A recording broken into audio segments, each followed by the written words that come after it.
RS brothers లో ఆషాఢం KG sale మళ్ళీ మొదలైంది. మరెన్నో క్రేజీ ఆఫర్స్ ఖైదీ చేయండి ఆర్ఎస్ బ్రదర్స్.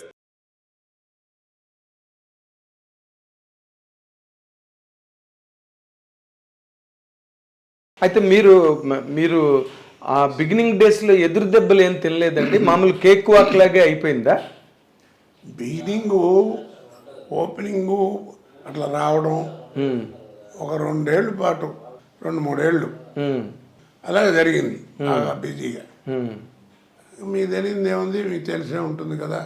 మండలాధీశుడు అని ఒక సినిమా చేయించాడు కృష్ణ గారును, చచ్చిపోయాడు హనుమంతరావు గారు. వాళ్ళు కూర్చొని పట్టుబట్టి గొడవ చేసి 4 రోజులు ఏఆర్ఎస్ గార్డెన్లో నా బ్యాడ్లకు అప్పుడే ఆయన షూటింగు, నాది ఇంకో సినిమా 2 అదే ఏఆర్ఎస్ గార్డెన్లో మెడ్రాస్లో షూటింగ్. ఎవరిది? ఇంకొకరిది?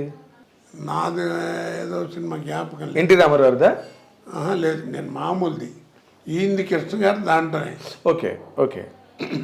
ఇద్దరం ఉన్నానని పిలవడం, నాకు షాట్ ఖాళీ అయ్యేప్పుడల్లా కూర్చోబెట్టి మోరల్ క్లాసు, నా మాట విను, నువ్వు చెయ్యి, ఎంత పేరు వస్తుందో నీకు తెలియదు, అది ఇది అని గొడవ. కృష్ణ గారు అప్పటికే సినిమా మొదలైంది. భానుమతి గారు కమిటీ అవటం ఇవన్నీ నాకు తెలిసి సాగుతుంది అంతా. ఆ డేట్లు చూసేవాడేమో గొడవ. వాడేమో కృష్ణ గారి దగ్గర కొన్నాళ్ళు పని చేశాడు పద్మాలయాల్లో, జ్యోతి ప్రసాద్. వాడు ప్రొడక్షన్ మేనేజర్. చంపేస్తున్నారండి కృష్ణ గారు, నా మాట వినండి, చెయ్యండి, పర్లేదు, ఏమవుతుంది అది ఇది అని. నాకేమో భయం, ఎందుకు మనకి తలకాయ నొప్పి, కాంట్రవర్సీ అని. పైగా పెద్ద ఆయన మీద సినిమా, ముఖ్యమంత్రి. సరే అని చెప్పి భయపడి ఆగుతుంటే ఈ లోపల బ్యాంక్ నుంచి లెటర్స్ రావడం మొదలెట్టినాయి. చేస్తావా లేకపోతే రిజైన్ చేస్తావా, చేస్తా ఇలా అని. సరే అట్టాగా వచ్చింది ఉద్యోగం గురించి, చేద్దాం, సక్సెస్ అయ్యాము ఓకే, లేదంటే మన ఉద్యోగం అనుకుంటుంది, మన బోధానికి. కానీ నేను డిసైడ్ అయ్యా చివరికి. సరే కమిట్ అయ్యాను. అది చాలా గ్రాండ్ సక్సెస్ అయింది. బెదవాడలో కూడా కొంచెం దెబ్బలు కూడా తిన్నాను ఆ సినిమాకి. ఎందుకు? అప్పుడు ఖమ్మంలో సినిమా చేస్తున్న పిఎల్ నారాయణ డైరెక్టర్, ఊరేగింపు ఏదో సంథింగ్, ఊరేగింపు అదే సంథింగ్ ఏదో, ఆ సినిమా చేస్తున్నాను. వాడు పిఎల్, ఊరే ఏమనుకోకరా, రేపు నీకు షూటింగ్ ఉండదు, సారీ అనవసరంగా వేస్ట్ చేస్తున్నా డేటు అన్నాడు. సర్లేరా, అమ్మాయి బెదవాళ్ళ కొత్తగా కాపురం పెట్టింది, వెళ్ళి చూసి వస్తానన్నా. మంచి పని, ఇంకా దానికంటే ఇంకా శుభ్రంగా పోయిరా అన్నాడు. సరే అని పొద్దున్నే అప్పుడు కృష్ణా ఎక్స్ప్రెస్ ఉండేది. అవునండి. ఇప్పుడు ఉందో లేదు తెలియదు. ఇప్పుడు లేదు, అప్పుడు ఉండేది. ఇటు నుంచి వెళ్ళి మళ్ళీ 1 గంట 2 గంటలకు ఉండి మళ్ళీ బయలుదేరేది తిరిగి.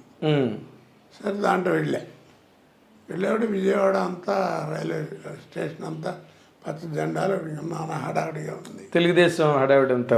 రామరారు ఆ ఊళ్ళో విశ్వబ్రాహ్మణులకి కళ్యాణ మండపం ఏదో ఉంటే దాన్ని ఓపెనింగ్కి వచ్చాడు. ఆవిడ పేపర్లో కూడా వచ్చింది, పూర్ణ కుంభంతో వాళ్ళు ఇన్వైట్ చేస్తే వెండి దాంతో అది ఆయన తీసుకుని వచ్చేసాడని పేపర్ అంతా చెప్పుకున్నారు జోక్గా. జోకో నిజం ఏదో సంథింగ్. నేను కంగారు పడుతూనే ఉన్నా, అయ్యా బాబోయ్ ఏదో ఈ జెండాలు ఇన్ని ఉన్నాయి, ఎట్లా నాయనా ఏంటి అనుకుంటూనే ఉన్నాను. ట్రైన్ ఎలా దిగాలని దిగాను, దిక్క తప్పదు కదా. అవును. సరే దిగి ఆ ప్లాట్ఫారం పక్కన ఒక పక్కన ఉంచున్నా, నెమ్మదిగా నడుచుకుంటూ వచ్చా. ఏంటంటే రామరావు వచ్చారు, వెళుతున్నారు అనేది. ఇదే కృష్ణాకి తిరిగి దానికి వెళ్ళాలి ఆయన. ఒకటే ప్లాట్ఫారం అయిపోయింది. చూశారు, రే కోటగాడు వచ్చాడు అని బెల్ల మీద పడి నానా బీభత్సలే, బూతులు గీతులు కొట్టారండి.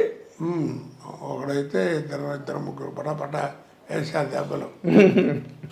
అది నీచంగా ఉండని చెబితే ఒకడైతే ఇక్కడ కూర్చుని ప్యాంటు జిప్ కూడా తీసి కానీ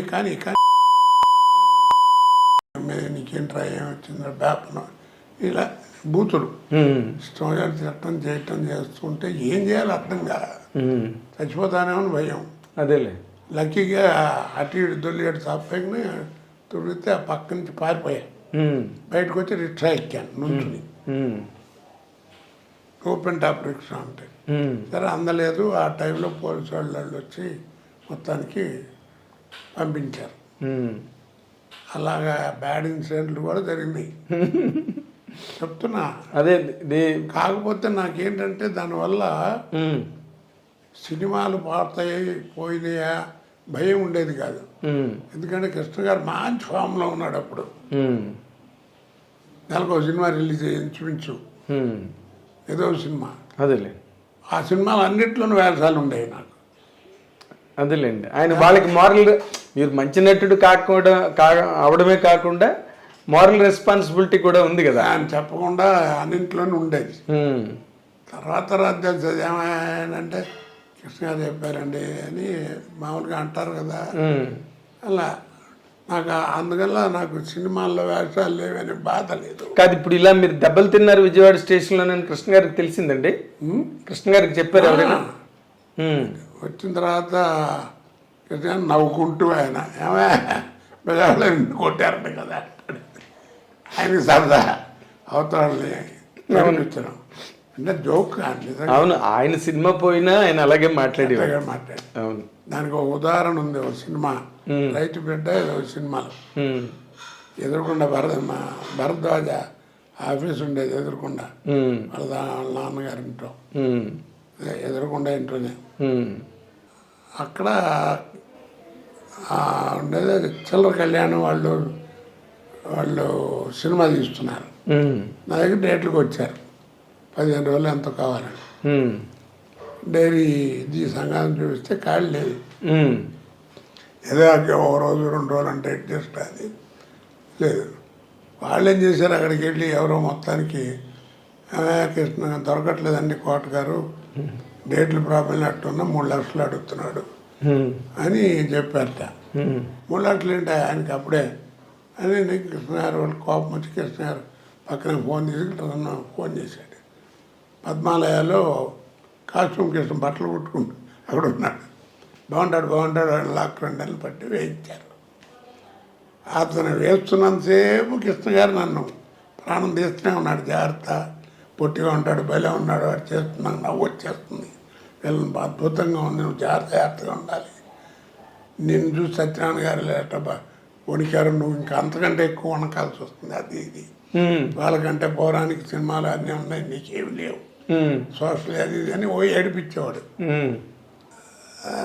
ఏం చేస్తామండి నేను మేలుకొని ఊరుకునేవాడిని. డేట్లు లేవు కదా, ఏం చేయాలి, కర్మ అటు చెప్పారు చేశారని మనకు తెలియదు కదా. అవును, ఇవన్నీ తర్వాత తెలిసింది.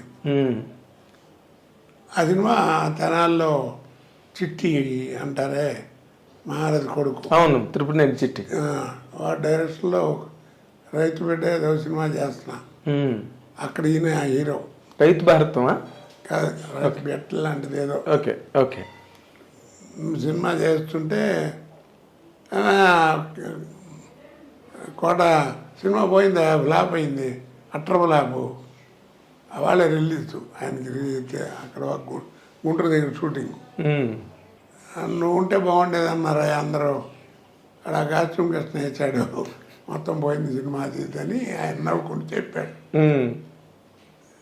మాట్లాడవేంటి అన్నాడు.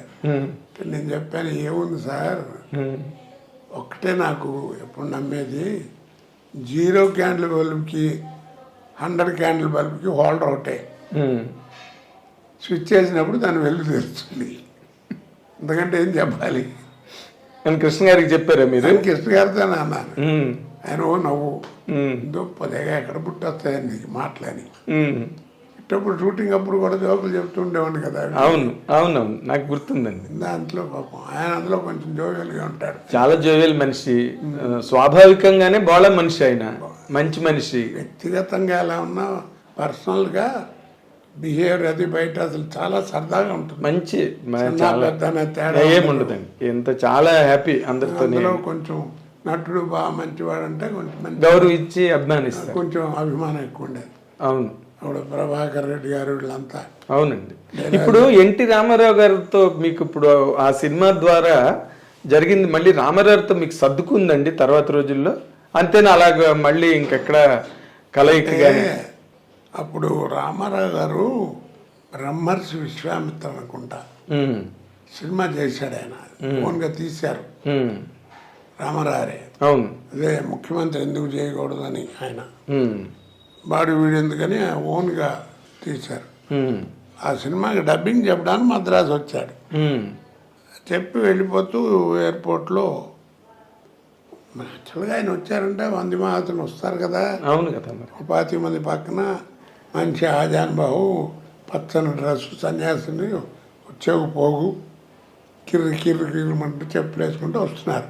ఉమ్, ఆ క్రితం రోజు ఏంటంటే మద్రాసులో ఈ ప్రొడ్యూసర్స్ కౌన్సిల్ లాంటిది ఏదో పెద్ద మీటింగ్ జరిగింది. ఉమ్, దానికి హైదరాబాద్ నుంచి వీళ్ళందరూ పెద్ద పెద్ద వాళ్ళందరూ కూడా వెళ్ళారు, ప్రొడ్యూసర్లు అందరూ. ఓకే. సరే అందరూ ఇటు వాళ్ళు ఉన్నారు, ఆయన అట్లా వస్తున్నారు, రామారావు వస్తున్నారు, ప్రతి ఒక్కరు అటే చూస్తున్నారు అట్లా.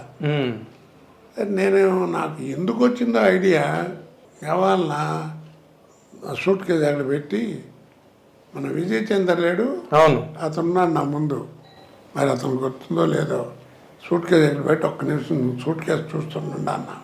ఏంటంటే బాత్రూమ్ అన్నాడు, ఇప్పుడే వస్తానని వెళ్ళిపోతాను. వెళ్ళి రామరావుకి నమస్కారం సార్ అన్నాను. ఉమ్, అంటే అందరూ అట్టు చూస్తున్నారు, అయిపోయారు ఎండి కొడుకు చంపేస్తాడు ఆయన. ఆయన కావాలన్న ముందు అని గుర్తుపట్టాం బ్రదర్, విన్నాను మీరు చాలా మంచి ఆర్టిస్ట్ అని విన్నాను. ఉమ్, చూసారా, కీప్ గుడ్ హెల్త్, చూసారా హెల్త్ బాగుండటం వల్ల ఇది భగవంతుడు ఇచ్చేది, ఉమ్, మే గాడ్ బ్లెస్ యూ ఉమ్, అని బలం తట్టాడు. ఉమ్, టక్కుని కాళ్ళదండం పెట్టేశాను, ఉమ్, వేసి వచ్చేసాను. వీళ్ళందరూ ఉమ్, వేసినప్పుడు నన్ను అడిగిన వాళ్ళందరిలో చాలామందిని వేస్తున్నప్పుడు షూటింగ్ చూసి అబ్బా ఏం చేస్తున్నాడు రా అన్న వాళ్ళే. ఉమ్, ఏం బుద్ధి ఉందో లేదు నీకు, సాచోటి పీస్తే ఏమయ్యేవాడి, ఆయన మహానుభావుడు ఊరుకున్నాడు, ఆయన పర్సనల్ పీకే అంటున్నాడు, వాళ్ళకి చెంప బయలుపోయి మొహం చచ్చేవాడి అంటే మొదలెట్టారు. ఉమ్, సరే విని 5 నిమిషాలు ఆగి, మీలాంటి దిక్కుమాలిన ముండాడుగులతో రోజు తినే దిట్లు ఉమ్, ఓ దెబ్బ కొట్టాడు అనుకోండి అకౌంట్ క్లోజ్ అయిపోతారా, అంతే కదా. అంతే. అనంతరం once for all account settle అయిపోయింది. అకౌంట్ సెటిల్ అయిపోతే ఎవడు మాట్లాడ్డా అని అంటే అందరూ నీ గుండె దేరింతారు అని అందరు నన్ను తిట్టారు. తిట్టంటే నా మెచ్చుకోవడం అదేలేండి. ఉండేవాడు కానీ ఉమ్. అదే అదొక ఇన్సిడెంట్. తర్వాత మీరు ఇప్పుడు ఈ మండలాధీశుడు అవన్నీ అయిన తర్వాత మీకు ఒక మెయిన్ స్లాట్ అంటే అంతవరకు మీరు బాగా బిజీగా ఉన్న ప్రతిఘటన తర్వాత మీకు వచ్చిన పేరు ఆ టైంలో మన మోహన్ బాబు గారు ఒక సినిమా తీశారు రామారావుని పెట్టి, మేజర్ చంద్రకాంత్. దాంట్లో 3 రోజులు డేట్ అని చెప్పి 2500 చెక్ కూడా పంపించాడు మోహన్ బాబు గారు. అమ్మయ్య అనుకున్న మహానుభావుడితో వేషం దొరికిందిలే అని. అది పరుచూరు గోపాలకృష్ణ నేను వేయాలని చెప్పి లాక్కుని ఆయన వేసాడు. సో అలా మిస్ అయిపోయింది రామారావు. మిస్ అయిపోయింది. ఆయనతో ఒక్కడితేనే చేయలే నేను ఇండస్ట్రీలో. ఆయనతో నందే వాటి తీసుకున్నాను, అన్నీ తీయించుకున్నాను, ఆయన ఇచ్చారు, నేను కానీ యాక్ట్ చేయలేదు. ఓకే.